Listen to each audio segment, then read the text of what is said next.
যদি ইতিহাসের চাকা সামান্য ঘুরত, যদি কয়েকজন নেতা একটু সাহসী হতেন, যদি সময়টা একটু আলাদা হতো, তাহলে আজ হয়তো ভারতবর্ষের মানচিত্রটা আরেকটু বদলাতো।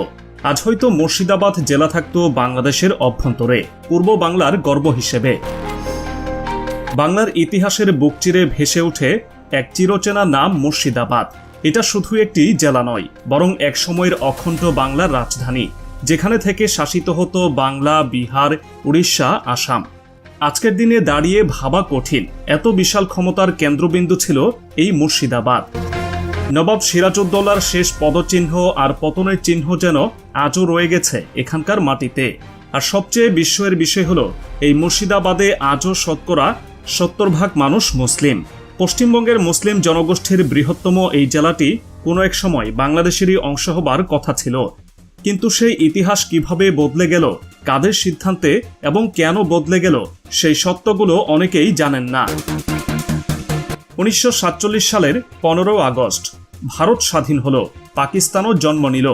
সবার নজর তখন সীমান্তে, কে কোথায় পড়বে, কোন অঞ্চল কাদের দখলে যাবে। কিন্তু এখানেই এলো সেই চরম ধোঁকাবাজি। ওই সময় ইতিহাসবিদ এনজি রেঞ্জার ও বিভিন্ন ব্রিটিশ নথি থেকে জানা যায়, দেশভাগের পরিকল্পনায় স্পষ্টভাবে মুর্শিদাবাদকে পূর্ব পাকিস্তানের অংশ হিসেবে ভাবা হচ্ছিল, কারণ তার জনসংখ্যা তখন প্রায় পুরোপুরি মুসলিম প্রধান। শুধু তাই নয়, স্বাধীনতার ঠিক দুদিন পর পর্যন্ত মুর্শিদাবাদে পাকিস্তানের পতাকা উড়েছিল। সেখানকার মাদ্রাসা, স্কুল, এমনকি প্রশাসনিক ভবনগুলোতেও পতপত করে উড়ানো হয়েছিল চাঁদ তারা খচিত সেই সবুজ পতাকা। তখনকার সময় মুর্শিদাবাদের মুসলিমরা বিশ্বাস করতেন তারা পূর্ব পাকিস্তানের সঙ্গেই যুক্ত হবেন। কারণ হিসেবে তারা দেখিয়েছিলেন তাদের সাংস্কৃতিক, ভাষাগত এবং ধর্মীয় মিল। ইতিহাস গবেষকরা বলেন, স্থানীয় মুসলিম সমাজ এমন মানসিক প্রস্তুতি নিয়েছিল যে তারা পাকিস্তানের অংশ বলেই নিজেদের দেখছিল। কিন্তু নাটক শুরু হয় হঠাৎ করেই। 17 আগস্ট দেশভাগের ঠিক দুদিন পর কলকাতা থেকে ভারতীয় সেনাবাহিনী প্রবেশ করে মুর্শিদাবাদে। কারো মুখে কোনো ঘোষণা নেই, কোনো স্বীকৃতি নেই। সরাসরি পাকিস্তানের পতাকা নামিয়ে ভারতে তেরঙ্গা তুলে দেওয়া হয় জেলা সদর অফিসে। মুহূর্তেই মানুষের মুখে ছড়িয়ে পড়ে হতবাক করা সেই খবর, মুর্শিদাবাদ এখন ভারতের অংশ। এই ঘটনায় তৎকালীন পূর্ব বাংলার নেতারা ভীষণ ক্ষুব্ধ হন। রেড ক্লিফ লাইন চূড়ান্ত হওয়ার পর তারা বুঝে যান মুর্শিদাবাদ বাংলাদেশের অংশ হয়নি। তারা পাকিস্তানের কেন্দ্রীয় সরকারকে সেনা পাঠিয়ে মুর্শিদাবাদ পুনর্দখলের অনুরোধ করেন। কিন্তু কোনো এক রহস্যজনক কারণে সেই অনুরোধে সাড়া দেয়নি ইসলামাবাদ। রাজনীতি বিশ্লেষক অধ্যাপক আতাউর রহমান তার সাক্ষাৎকারে উল্লেখ করেন, কাশ্মীর ও পাঞ্জাব নিয়ে যেভাবে পশ্চিম পাকিস্তান লড়াই করেছে, পূর্ব পাকিস্তানের সীমান্ত নিয়ে তেমন কোনো আগ্রহই দেখায়নি তারা। এই আগ্রহের পেছনে কারণ ছিল, তৎকালীন পাকিস্তানের কেন্দ্রীয় নেতৃত্বে বাঙালি রাজনীতিকদের উপস্থিতি ছিল প্রায় শূন্যের কোঠায়। আর এখানেই গড়বড়টা হলো, পশ্চিম পাকিস্তান যখন সীমান্তে রক্ত দিয়ে ভূখণ্ড রক্ষার চেষ্টা করছিল, বাঙালিরা তখন শুধুই আবেদন করছিল। আর সেই আবেদন একের পর এক বাতিল হয়ে যাচ্ছিল। মুর্শিদাবাদ, আরাকান, করিমগঞ্জ, মালদা, এসব জায়গা যেগুলো ভাষা, সংস্কৃতি ও ধর্মের ভিত্তিতে পূর্ব পাকিস্তানের হওয়া উচিত ছিল, সেগুলো হাতছাড়া হয়ে গেল। হাতছাড়া হলো শুধু মানচিত্র নয়, হারিয়ে গেল ভবিষ্যতের সম্ভাবনাও। মুর্শিদাবাদের রাজনৈতিক গুরুত্ব বোঝা যায় আরও স্পষ্টভাবে যখন আমরা দেখি এই জেলার আয়তন। প্রায় 5324 বর্গ কিলোমিটার এলাকা জুড়ে বিস্তৃত এই জেলা বাংলাদেশের বর্তমান রাজধানী ঢাকার প্রায় 3 গুণ বড়। শুধু তাই নয়, এখান থেকেই একসময় ভারতবর্ষের 7টি রাজ্য শাসিত হতো।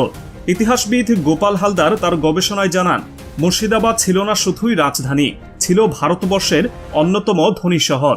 সে সময় শহরটির রাজকোষে সোনার মুদ্রা জমা হতো গোনার অযোগ্য পরিমাণে। কিন্তু সময় বদলায়, ইতিহাস কখনো কখনো নির্মম হয়। 1757 সালে পলাশীর যুদ্ধে নবাব সিরাজউদ্দৌলার পতনের পর থেকে শুরু হয় মুর্শিদাবাদের অধঃপতন। ব্রিটিশরা একে একে সমস্ত সম্পদ লুট করে নিয়ে যায় কলকাতায়। সোনার মুদ্রা, হীরা, মুক্তা সবই চলে যায় অজানায়। আর যখন 1772 সালে মুর্শিদাবাদ থেকে রাজধানী সরিয়ে কলকাতায় নিয়ে যাওয়া হয়, তখনই শেষ হয়ে যায় বাংলার সেই ঐশ্বর্যের যুগ। আর এই ইতিহাসকে সামনে রেখে পূর্ব পাকিস্তানের বাঙালি নেতারা দেশভাগের সময় দাবি তুলেছিলেন মুর্শিদাবাদ যেন পূর্ব পাকিস্তানের অংশ হয়। কিন্তু ভারতের হিন্দুত্ববাদী রাজনৈতিক মহল সে দাবিকে কোনোভাবেই মানতে রাজি হয়নি। কারণ এই জেলার মধ্য দিয়েই প্রবাহিত হয় পদ্মা নদী। কলকাতা বন্দর সচল রাখতে হলে পদ্মার পানির প্রবাহ বজায় রাখতে হবে, আর সেটার একমাত্র রাস্তা ছিল ফারাক্কা বাঁধ। এই বাঁধ তৈরি হয় ঠিক মুর্শিদাবাদের বুক চিরে। ফারাক্কার উপর দিয়ে তৈরি সড়কপথ ভারতকে তার উত্তর পূর্বাঞ্চলের রাজ্যগুলোর সঙ্গে যুক্ত রাখে। যদি মুর্শিদাবাদ পাকিস্তানের অংশ হয়ে যেত, তাহলে ভারতের হাতে থাকতো না এই কৌশলগত সুবিধা। আর এই কারণেই ভারতের কংগ্রেস নেতারা যে কোনো মূল্যে মুর্শিদাবাদকে ভারতের সীমানার ভেতর রাখতে চেয়েছিলেন। সেই চাপের মুখেই রেডক্লিফ কমিশন তাদের পক্ষেই রায় দেয়। পাকিস্তানের নেতৃত্ব তখন পুরোপুরি পশ্চিম পাকিস্তান ঘরানার হাতে। তাদের কারো মাথা ব্যথা ছিল না পদ্মার পানি কার হাতে থাকছে কিংবা ফারাক্কা বাঁধ কাকে ক্ষমতা দিচ্ছে। সেই অবহেলার খেসারতি আজও দিয়ে চলেছে বাংলাদেশ। পদ্মার উৎসমুখ ভারত নিয়ন্ত্রণ করে বলে আজও বাংলাদেশের কৃষকরা সময়মতো পানির অভাবে চাষ করতে পারে না। অথচ যদি মুর্শিদাবাদ আজ বাংলাদেশের হতো, তাহলে পুরো চিত্রটাই বদলে যেত। মুর্শিদাবাদের বুক জুড়ে আরও এক নির্মম ইতিহাস চাপা পড়ে রয়েছে। সেই ইতিহাসে রক্ত, অস্ত্র আর অবিচারের করুণ প্রতিচ্ছবি। একসময় যে জায়গাটি ছিল শিল্প, বাণিজ্য ও জ্ঞানের কেন্দ্র, সেই মুর্শিদাবাদ এখন পরিণত হয়েছে ধ্বংসস্তূপে। যেখানে মুসলিম নবাবদের গড়া রাজপ্রাসাদ, মসজিদ, কবরস্থান পড়ে আছে অযত্নে, অবহেলায়, ইতিহাস ভুলে যাওয়া কোনো মৃত শহরের মতো। কোনো সরকার, কোনো সংস্থা এই নিদর্শনগুলো সংরক্ষণের চেষ্টাও করছে না। বরং আজকের হিন্দুত্ববাদী ভারতের একটি দল মনে করছে মুর্শিদাবাদের মুসলিম ইতিহাস মুছে ফেললেই তাদের ভারতীয়ত্ব প্রমাণ হবে। ফারাক্কার পানিতে যেমন মুর্শিদাবাদের ভিটেমাটি হারিয়ে গেছে, তেমনি ইতিহাসের পাতাতেও যেন হারিয়ে যাচ্ছে এই মহান জনপদের সোনালী অতীত। ভারতের স্বাধীনতার পর থেকে এক প্রকার উদ্দেশ্যমূলক পরিকল্পনার অংশ হিসেবেই মুর্শিদাবাদকে চরমভাবে অবহেলা করা হয়েছে। এই জেলার প্রায় প্রতিটি মুসলিম পরিবার কোনো না কোনোভাবে নিপীড়নের শিকার হয়েছে। সরকারের উন্নয়ন প্রকল্পগুলোও যেন মুসলিমদের বেছে বেছে ধ্বংস করতেই গ্রহণ করা হয়েছে। আর তার সবচেয়ে নির্মম প্রমাণ ফারাক্কা ব্যারেজ। এই ফারাক্কা ব্যারেজ নির্মাণ করা হয় মুর্শিদাবাদের এমন এক স্থানে যেখানে মুসলমানদের বসতি ছিল ঘন।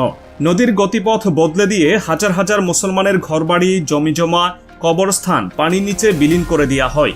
অথচ চাইলে ব্যারেজটি অন্যত্র সরিয়ে নেওয়া যেত, কিন্তু না, পরিকল্পনাটি ছিল ভিন্ন মুসলমানদের ভিটেমাটি চিরতরে ছিনিয়ে নেওয়া। আজ যারা ভারতের বিভিন্ন শহরে বাংলাদেশি অনুপ্রবেশকারী হিসেবে অপমানিত হন, পুলিশের হাতে হয়রানির শিকার হন, তারা অনেকেই আসলে মুর্শিদাবাদের সেই নদী ভাঙা মুসলমান পরিবার, যাদের পূর্বপুরুষ ছিলেন নবাব সিরাজউদ্দৌলার সময়কার ভারতের ধনকুবের। যারা একদিন ভারতের অর্থনীতির চালিকা শক্তি ছিল, আজ তাদের পরিচয় অনুপ্রবেশকারী। এক চরম ব্যঙ্গ, এক জাতিগত অপমান। এত কিছুর পরও থেমে নেই নিপীড়নের ধারা। একদিকে সরকারি অবহেলা, অন্যদিকে রাজনৈতিক বিদ্বেষ ছড়িয়ে মুর্শিদাবাদের মুসলমানদের অস্তিত্ব সংকটে ফেলা হয়েছে। পশ্চিমবঙ্গের বিরোধী দলীয় নেতা শুভেন্দু অধিকারী প্রকাশ্য সভায় দাঁড়িয়ে বলেন, ক্ষমতায় এলে মুসলমানদের ঘরবাড়ি বোলডোজার দিয়ে গুড়িয়ে দেবেন। এটা কোনো বিচ্ছিন্ন বক্তব্য নয়, এটা হচ্ছে হিন্দুত্ববাদী রাজনীতির আজকের নগ্ন রূপ।